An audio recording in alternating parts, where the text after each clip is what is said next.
unite ourselves. I really mean it. So we got a lot of work to do.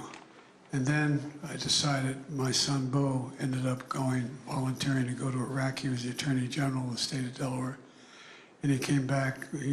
I was in, I think, 36, 38 times in Iraq and Afghanistan as a senator and as a vice president. And he came back. His hooch is where he slept was only about 400 yards from a major burn pit. And the burn pit is about the size of a football field, probably 80 yards long, 30, 40 yards wide, burning everything from human waste to oil and the rest. And just like the 9/11 firemen got, my son came back after a year with glioblastoma, stage 4 glioblastoma. And I lost him. And I wasn't going to run again. I really wasn't. I give you my word, I had no intention of running again. And then along came what happened down in Charlottesville.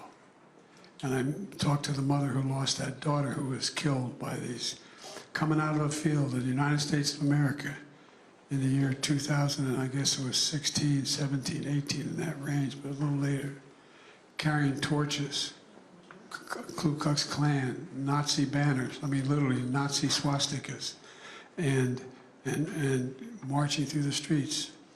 And my future opponent, my present opponent, they asked him what he thought of it. He said there were very good people on both sides.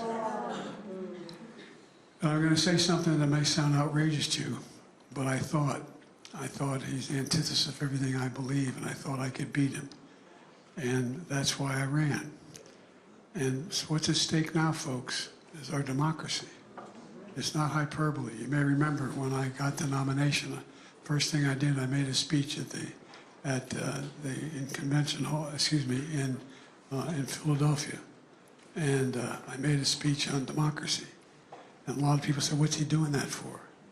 Because it is at stake. We've never had this kind of campaign before. And so, for me, it's not about whether or not you're left, right, or center, although it matters to my philosophy of government. But it matters about whether or not you're going to abide by the basic rules. You're going to have a sense of decency. I've never thought I'd see a time when I'm going through a neighborhood or a rural town in the West or something and see big signs that have a Trump sign in the middle that says F. Biden, and having a little kid standing with his middle finger, 7 years old, 8 years old. Well, I promise it happens all the time. It's not who we are. So the point I'm making is this. We are, think of it this way. If the United States wasn't leading the world, who could step up to do it? No, not a joke. What other country? What other country? I've known every major world leader for the last 35 years. I know them all by their first names, not a joke, not because I'm important, because of the nature of my job when I was Foreign Relations Committee and a senior senator. And, you know, the rest of the world looks to us. I walk in a room, no matter whether it's the G7 or the G20, wherever it is, and they all look to me. Not me, Joe Biden, America. Because they know we are the essential nation.